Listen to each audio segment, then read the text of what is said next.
Welcome. This is Joshua Benoist in Autodesk Product Support. So in this video we're going to talk about the rise symbols and drop symbols. Customers having a problem where their rise symbol is much smaller than the drop symbol, and they're trying to figure out, well, why is it not scaling properly? This only applies to graphical one line. So we'll talk about the pipe by size feature as well, just a little bit. So I'm going to jump to the problem description here. Pause the video if you need to, and let's move on. So in the customer's file that they sent, you can see that the drop symbol is much larger than the rise symbol. What I did was I copied all these objects here, copied it to clipboard, started a brand new drawing using an out-of-the-box template, and pasted those objects into this new template. And you can see just the act of pasting them in there changed the look of the symbol a little bit, but it also made them scale properly. They've got their own custom display down here. Our out-of-the-box does not. And at first I thought, well, maybe that played a role here. It does not, turns out. So in their file, we could change this to MEP design. It would still not look properly.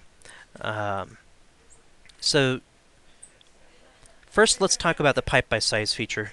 This is graphical one line, which means that let's see, this is a domestic cold water system. If we go to the Manage tab and then to Style Manager, drop that list down and look at the pipe system definitions. They're on domestic cold water, and we're only using the graphical one line. The difference between graphical one line and single line, just for the rest of the audience out there, is that this one, the diameter of the rise and drop symbol is going to be based upon the diameter of the pipe. So, you know, your pipe gets bigger, your symbol's going to get bigger. Graphical one line basically holds everything to a scale here, and if you want it bigger or smaller, you change the scale here on the system. So we need to find out the rise drop style. In his case, he's using standard.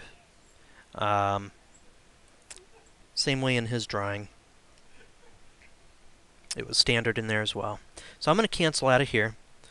So we've basically just identified which ones we're using. Now we need to go to Style Manager, so click on this one. Let's expand on both of these. Go expand on Piping Objects, and Piping Objects here. And let's expand on Pipe Rise Drop Styles, and Pipe Rise Drop Styles. So he's using standard. Now, right off the bat, one of the things we notice when comparing the two, look right here at the block. Notice it changes. So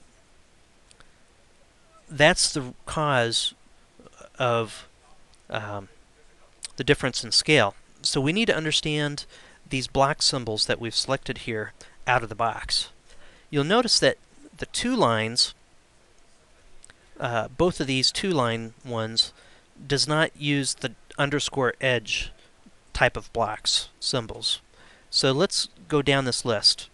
Notice there's no underscore edge, but as soon as we click on one line, it uses this underscore edge type of block for each of these, underscore edge, underscore edge. And the reason is one line block symbols needs this round contour as part of the block symbol itself in order to scale itself properly. You'll see that you can see the circle part of the contour in the one line drop and rise blocks. That's what underscore edge means. It has the contour in there. Whereas these blocks, these are two line. They're already scaling based upon the contour of the actual pipe, not based on the contour of the block itself. So the one lines need the contour in the block itself in order to scale itself properly. The two lines don't. And that's the main difference. Fix that